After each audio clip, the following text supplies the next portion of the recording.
दर्शकों, एक सवाल है, दिल्ली से लखनऊ कितने घंटे लगते हैं आपको पहुंचने में? ट्रेन से जाओ तो 6 घंटे, कार से जाओ तो 8 घंटे।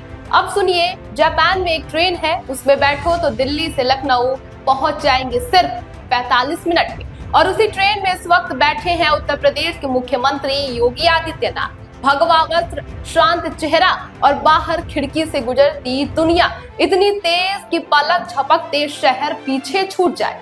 रुकिए, ये सिर्फ एक ट्रेन की सवारी नहीं है, ये है यूपी के भविष्य की पूरी झलक।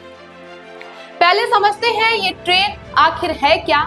नाम है मैगलेव, यानी मैग्नेटिक लेविटेशन। ये ट्रेन पटरी पर नहीं चलती, पटरी के ऊपर तैरती है। चुंबकीय शक्ति से जमीन ने उठा कर रखा है। कोई घर्षण नहीं है, कोई कंपन नहीं है, कोई आवाज नहीं है। अंदर बैठो तो लगे जैसे कोई आलीशान कमरे में बैठे हैं और बाहर पूरी दुनिया धुंधली होकर पीछे भाग रही होती है।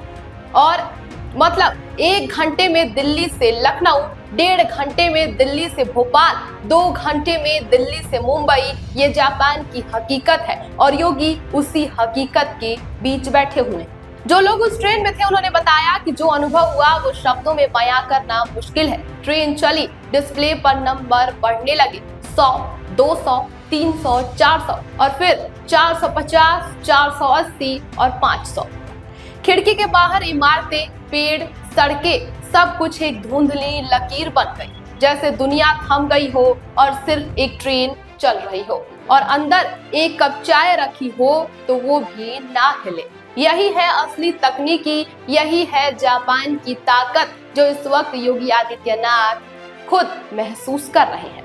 भारत की सबसे तेज ट्रेन वंदे भारत 160 किलोमीटर प्रति घंटा, हम उस पर गर्व करते हैं और करना भी चाहिए। लेकिन जापान 500, फर्क 3 गुना से भी ज्यादा का है।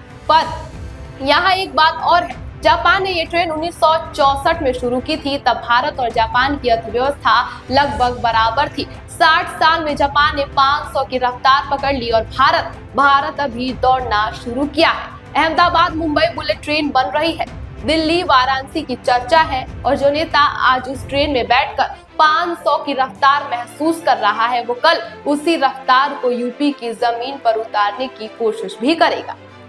ये दौरा सिर्फ ट्रेन देखने का नहीं था। सिंगापुर से पहले ही 1 लाख करोड़ का निवेश यूपी के लिए आ चुका था। जापान में बड़ी कंपनियों के सीईओ से मुलाकातें हुई, MOU साइन हुए, लेकिन जो नेता खुद जापान की तकनीकी देखेगा, खुद 500 की रफ्तार महसूस करेगा, वो नेता अपने राज्य के लिए उसी स्तर की तकनीकी मांगेगा। यूपी को $1 ट्रिलियन इकोनॉमी बनाने के लिए सिर्फ पैसा नहीं, सोच चाहिए और वो सोच आज जापान में बन रही है। अगर लगता है ये ट्रेन एक दिन यूपी में भी आएगी तो कमेंट में लिखो यूपी बुलेट ट्रेन और वीडियो शेयर करिए उनको जो अभी भी यूपी को पुराना समझते हैं।